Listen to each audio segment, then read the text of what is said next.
राधा वल्लभ श्री हरिवंश। उम्मीद करते हैं श्री जी की कृपा से आप सब कुशल मंगल होंगे, खूब सारा नाम जप कर रहे होंगे, दीक्षा की भी कड़ी तैयारी कर रहे होंगे। आप सभी के चरणों में मेरा दंडवत प्रणाम स्वीकार करें।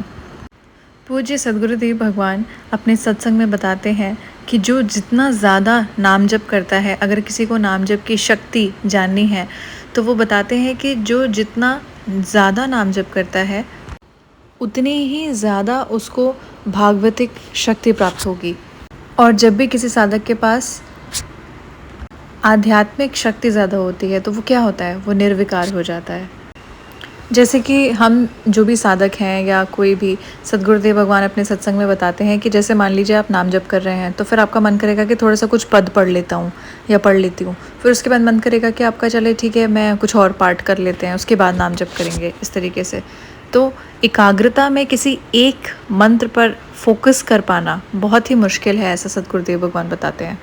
तो इसीलिए सद्गुरुदेव भगवान बताते हैं कि जब भी हम माला जप कर रहे हैं, किसी मंत्र का जप कर रहे हैं, तो बार बार मन जो है वो आपका मन करेगा कि जैसे कि कोई पद गाएं, जैसे हमारे पास कोई मंत्र गाएं, जो भी हम पाठ करते हैं पढ़ते हैं, तो उस वक्त नाम जप करने का आपका मन ना करके बल्कि आपका कोई भी पद गायन का मन करने लगेगा। तो उस वक्त वो नहीं करना है आपको।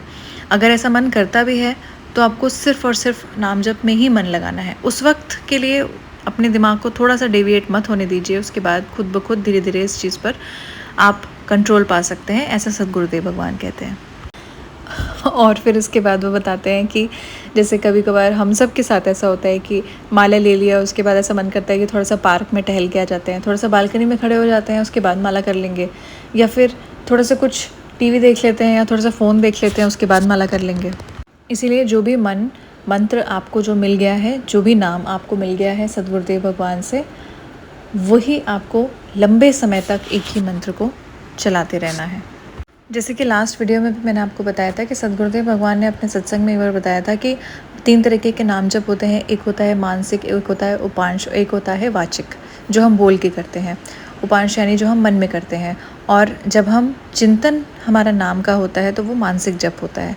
जैसे कि मान लीजिए आपके सामने राधा नाम ज़रूरी नहीं है कि वो लिखा है, लेकिन आपको जब आप खुले आँख से देखेंगे, बंद आँख से देखेंगे तो आपको राधा लिखा हुआ दिखेगा, तो वो मानसिक जप है। तो इस तरीके से जब आप किसी एक जप को, मंत्र जप को करने लगेंगे तो मन ऐसा है ना कि वो आपको बार बार कोशिश करेगा ये बोलने का कि अच्छा हम तो हमने वहाँ सुना था सत्संग में कि उपांश नाम का 10 गुना ज़्यादा फल होता है, मानसिक का 10 गुना 20 गुना ज़्यादा फल होता है, तो हम वो करते हैं। मतलब आपका मन जो है ना वो आपको कोई एक चीज़ करने ही नहीं देगा। आप माला लेके बैठेंगे, आपको मन करेगा कि अच्छा ठीक है मैं पहले राधा सुधा नदी का पाठ कर लेती हूँ, या मैं कोई और पद या कोई और मंत्र में कर लेती हूँ। तो इसमें सद्गुरुदेव भगवान बताते हैं कि हमारा लक्ष्य क्या है। हमारा लक्ष्य है प्रभु का स्मरण। अब चाहे वो मानसिक रूप से हो, चाहे वो उपांश रूप से हो, चाहे वो वाचिक रूप से हो, बस स्मरण होते रहना चाहिए। और गुरुदेव भगवान ये भी बोलते हैं कि जब जैसे किसी दिन ऐसा होता है कि आपका नाम जप करने का बिल्कुल भी मन नहीं है, या अंदर से मन नहीं कर रहा है, या जब माला लेके बैठ भी रहे हैं तो भी आप नाम जप कर नहीं पा रहे हैं, तो ऐसी सिचुएशन में आपको हमेशा कीर्तन शुरू कर देना चाहिए। नाम कीर्तन, या जिस भी नाम आपको, जो भी नाम प्रिय है, वो नाम कीर्तन आपको शुरू कर देना चाहिए। इसके बाद सद्गुरुदेव भगवान बताते हैं कि जिन उपासकों में भोगों की त्याग वृत्ति या भोगों को त्यागने की क्षमता ज़्यादा होती है, उनको भगवत प्राप्ति बहुत ही जल्दी हो जाती है। तो इसी में सद्गुरुदेव भगवान इसके आगे ये भी बताते हैं कि अगर आपको नाम जप करना है तो वो आप शौचालय में बैठे हैं, कहीं भी किसी भी स्थिति में आप नाम जप कर सकते हैं। लेकिन अगर आपको मंत्र जप करना है तो आप किसी भी स्थिति में मंत्र जप नहीं कर सकते हैं। ऐसा नहीं है कि आप शौचालय में बैठे हैं और मंत्र जप कर रहे हैं, ऐसा आपको नहीं करना है। आप जब शौचालय जा रहे हैं या लघु शंका जा रहे हैं तो वहाँ से जो कपड़े पहनकर आप गए उससे आप पवित्र नहीं हुए और फिर आप वापस से मंत्र जप करने लगे, तो ये भी आपको नहीं करना है। और इसमें हमें कभी भी कोई दिखावा नहीं करना चाहिए। जैसे कि जब हम नाम जप कर रहे हैं तो हम खूब चिल्ला कर, भाव में करना एक अलग बात है, लेकिन सिर्फ दिखावे के लिए खूब दिखावा करके नाम जप कर रहे हैं, वो नहीं करना चाहिए।